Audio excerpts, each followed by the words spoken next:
Hello aspirants, welcome to unlock GS academy. ये है आपकी मेन आंसर अप्रोच यानी कि मास सीरीज जिसमें हम यूपीएससी मेंस के क्वेश्चंस प्रैक्टिस करते हैं।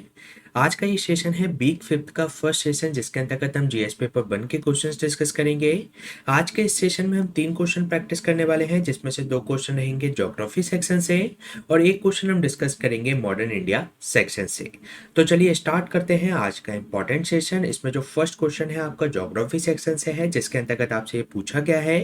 कि उष्णकटिबंधीय चक्रवातों की उत्पत्ति के लिए अनुकूल परिस्थितियों को सूचीबद्ध कीजिए। साथ ही उष्णकटिबंधीय और जो शीतोष्ण चक्रवातों के मध्य अंतर को स्पष्ट कीजिए। तो इस क्वेश्चन का आंसर आपको 250 शब्दों में देना है, जिसमें सबसे पहले आपको ये बताना है कि जो ट्रॉपिकल साइक्लोन होते हैं उनकी उत्पत्ति के लिए कौन कौन सी अनुकूल परिस्थितियां होती हैं। साथ ही साथ इसमें आपको ट्रॉपिकल साइक्लोन और जो इसके अंतर्गत शीतोष्ण चक्रवात होते हैं उनके बीच में अंतर को स्पष्ट करना है। तो इस क्वेश्चन को सॉल्व करने की हमारी वही अप्रोच रहेगी। सबसे पहले हम इसके इंट्रोडक्शन से इसकी शुरुआत करेंगे, फिर इसकी संरचना या बॉडी का निर्माण करेंगे, फिर निष्कर्ष के साथ इस क्वेश्चन को एंड करेंगे। अगर हम बात करें इस क्वेश्चन के इंट्रोडक्शन के बारे में, तो जो चक्रवात होता है यानी कि जो साइक्लोन होता है उसकी उत्पत्ति एक निम्न दाब क्षेत्र के आसपास जो वायुमंडलीय दशाओं में परिवर्तन होता है उसके कारण ये चक्रवात उत्पन्न होते हैं। यानी कि लो प्रेशर की जो स्थिति होती है उसके आसपास जो वायुमंडलीय दशाओं में परिवर्तन होता है उसके फलस्वरूप चक्रवात की उत्पत्ति होती है। और प्राय इनका जो वायु परिसंचरण होता है ये अत्यधिक तीव्र एवं विनाशकारी हो सकता है। सामान्यतः जो चक्रवात की स्थिति होती है उसमें खराब मौसम एवं तूफान इनकी विशेषताएं हैं।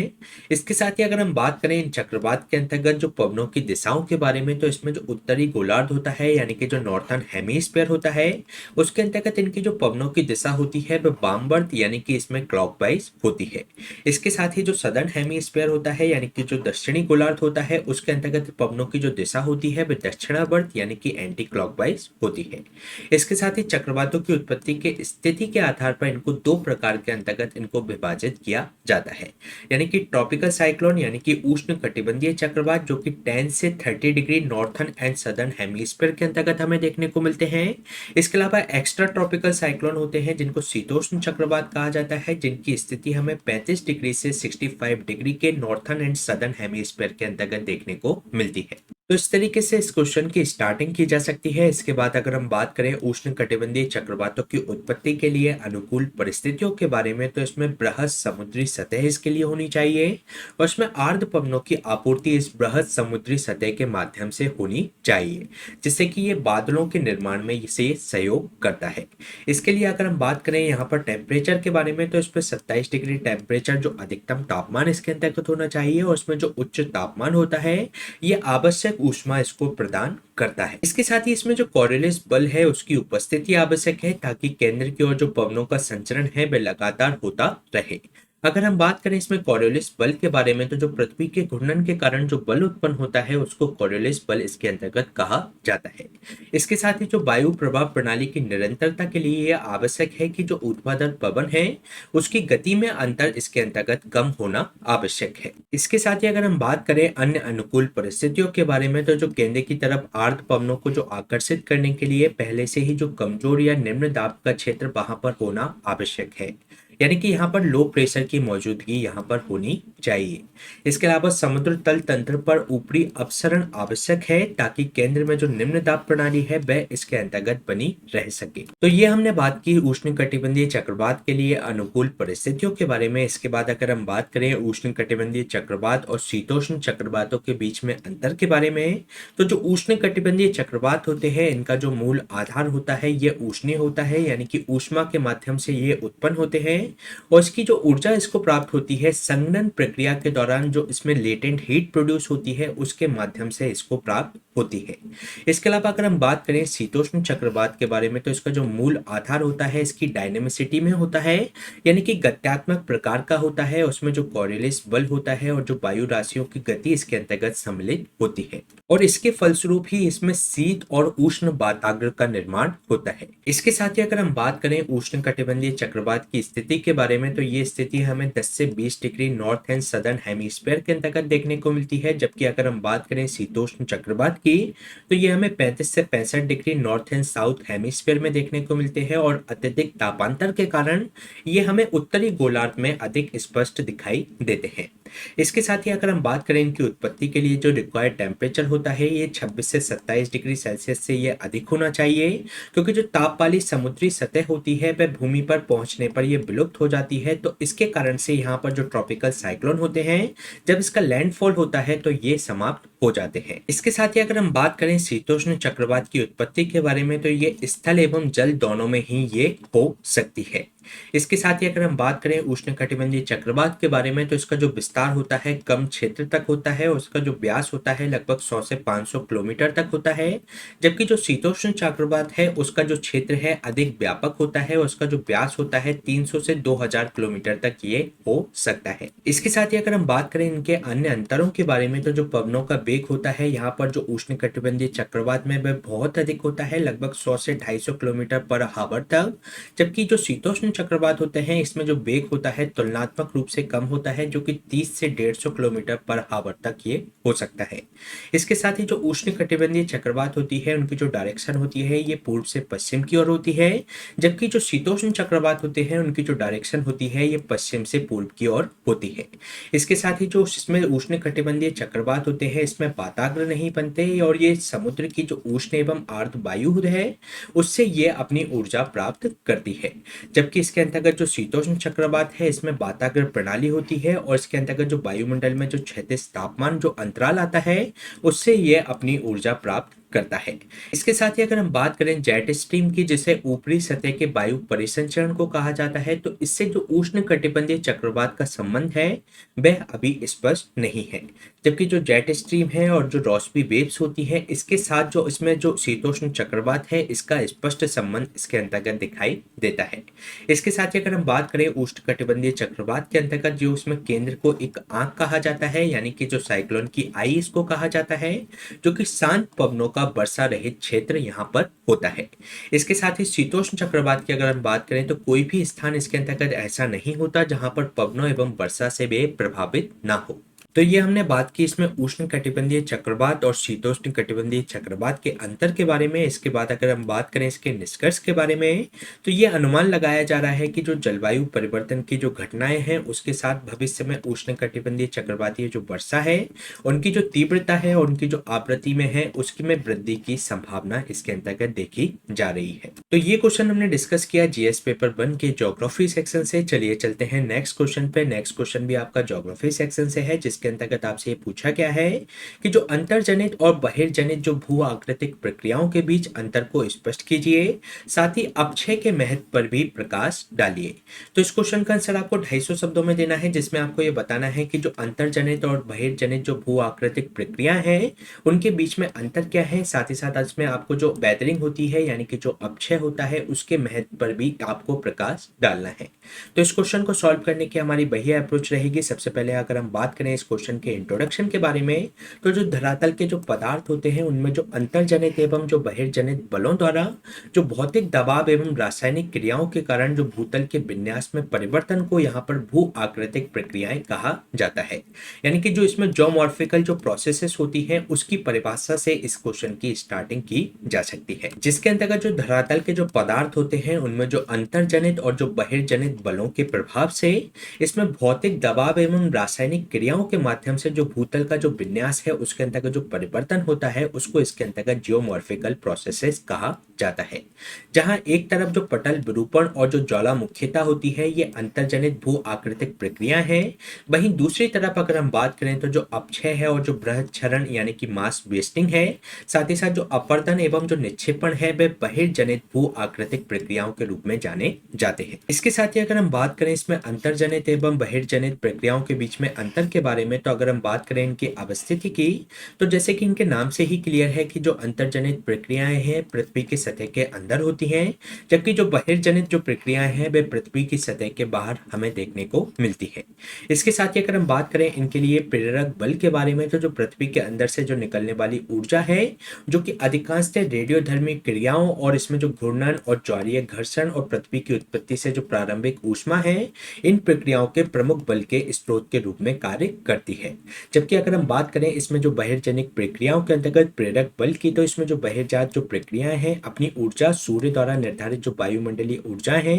साथ ही साथ जो अंतर्जनित शक्तियों से नियंत्रित जो विवर्तनिकी कारकों से ये उत्पन्न जो प्रवणता है उससे ये प्राप्त करती है। इसके साथ ही अगर हम बात करें इनके प्रभाव के बारे में, तो जो अंतर्जनित बल होता है इसके माध्यम से भूतापीय प्रवणता एवं अंदर से निकलने वाली जो ऊष्मा प्रवाह है उससे प्राप्त ऊर्जा स्थल मंडल में पटल विरूपण एवं ज्वालामुखीता को इसके अंतर्गत प्रेरित करती है। इसके साथ ही अगर हम बात करें जो बहिर्जनित प्रक्रिया के बारे में, तो इसमें जो गुरुत्वाकर्षण बल ढाल युक्त सतह वाले जो धरातल पर ये कार्यरत करता है और जो ढाल की दिशा में पदार्थों को इसमें संचलित इसके अंतर्गत करता है। इसके साथ ही अगर हम बात करें इनकी प्रकृति के बारे में, तो जो रचनात्मक बलों के रूप में वे पृथ्वी की सतह पर जो उच्चावच जो विशेषताएं हमें देखने को मिलती है उनका ये इनके द्वारा निर्माण किया जाता है। इसके साथ ही अगर हम बात करें बहिर्जनित प्रक्रियाओं के बारे में, तो इसमें जो विनाशकारी बलों के परिणाम स्वरूप जो अपक्षय और अनाच्छादन, इस साथ ही साथ जो अपर्दन प्रक्रियाओं के माध्यम से इसमें विनाश हो सकता है।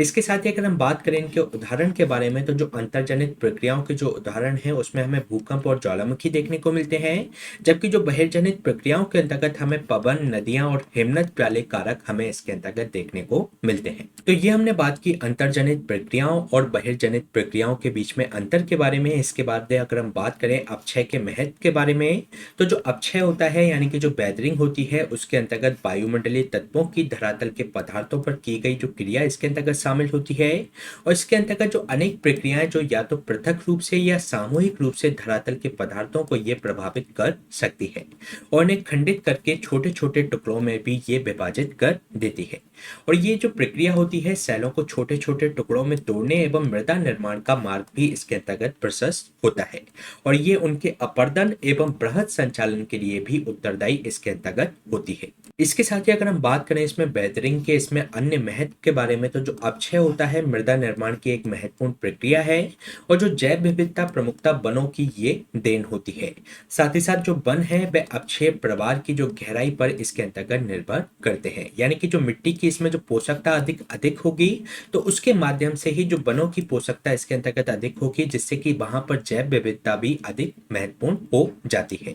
इसके साथ ही अगर हम बात करें इसमें जो अपक्षय होता है और जो बृहद क्षरण, अपर्दन एवं जो उच्चावच के जो लघुकरण में सहायक होता है, साथ ही साथ स्थलाकृतियों में भी ये परिवर्तन अपर्दन का ही परिणाम हमें देखने को मिलता है। इसके साथ ही सेलों का जो अपक्षय है और जो निक्षेपण है राष्ट्रीय अर्थव्यवस्था के लिए महत्वपूर्ण होता है, क्योंकि यहाँ पर जो मूल्यवान खनिज हैं और जो अयस्क हैं जैसे कि लोहा, मैग्नीज, एल्यूमिनियम, तांबा के जो अयस्क हैं उनका संकेंद्रीकरण में ये सहायक होता है। तो ये क्वेश्चन हमने डिस्कस किया जीएस पेपर 1 के ज्योग्राफी सेक्शन से। चलिए चलते हैं नेक्स्ट क्वेश्चन पे। नेक्स्ट क्वेश्चन है आपका जीएस पेपर 1 के मॉडर्न इंडिया सेक्शन से, जिसके अंतर्गत आपसे पूछा गया है कि उन कारकों की चर्चा कीजिए जिनके कारण भारत में ब्रिटिश शासन के दौरान किसानों ने विद्रोह किया और भारत में जो किसान आंदोलन हुए उनके विभिन्न चरणों का भी इसके अंतर्गत उल्लेख कीजिए। तो इस क्वेश्चन का आंसर आपको 250 शब्दों में देना है, जिसमें आपको उन कारकों के बारे में चर्चा करनी है जिसके कारण से जो किसानों ने विद्रोह किया। साथ ही साथ आपको ये बताना है कि जो किसान आंदोलन के जो विभिन्न चरण भारत के अंतर्गत रहे वह कौन कौन से थे।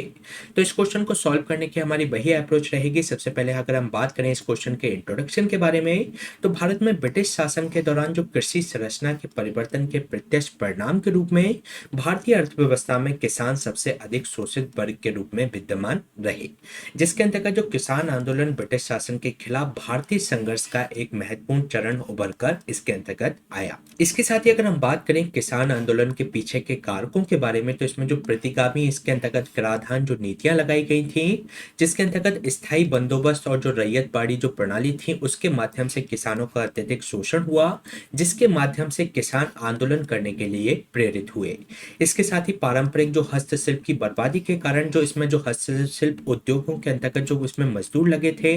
वह इसके अंतर्गत उनका रोजगार गया, तो इसका जो प्रभाव था वह कृषि पर देखने को मिला और जो पहले से जो पिछड़ी हुई कृषि थी उस पर दबाव और लगातार बढ़ता गया, जिसके माध्यम से जो जो किसानों के बीच में डिसस्ट्रेस भरा और जिसके माध्यम से वे आंदोलन करने के लिए प्रेरित हुए। इसके साथ ही वन अधिनियम और जो वन अधिकारों और पारंपरिक जो सामाजिक ताने बाने थे उसमें ब्रिटिश के द्वारा हस्तक्षेप किया गया, जिसके माध्यम से किसान भी प्रभावित हुए। इसके साथ ही ब्रिटिश के द्वारा जो भू राजस्व वसूली के विकृत उपाय को अपनाना, साथ ही साथ जमींदारों एवं साहूकारों द्वारा उच्च लगान को किसानों पर आरोपित करना, साथ ही साथ मनमाने ढंग से बेदखली करना और अवैतनिक उनसे श्रम कराना भी इसके पीछे एक महत्वपूर्ण कारक थे। साथ ही साथ जमींदारों और साहूकारों द्वारा पहले से ही जो बोझ से दबे जो किसान थे उनका शोषण इनके माध्यम से किया जा रहा था। इसके साथ ही अगर हम बात करें अन्य कारकों के बारे में, तो जो अंग्रेजों की कठोर प्रणाली थी जिसके अंतर्गत नील की फसल की जबरन खेती कराना, सनसेट क्लॉज का होना, साथ ही साथ ऋण का भुगतान न करने पर जो उनके मवेशियों और जो फसलों की जब्ती कर ली जाती थी,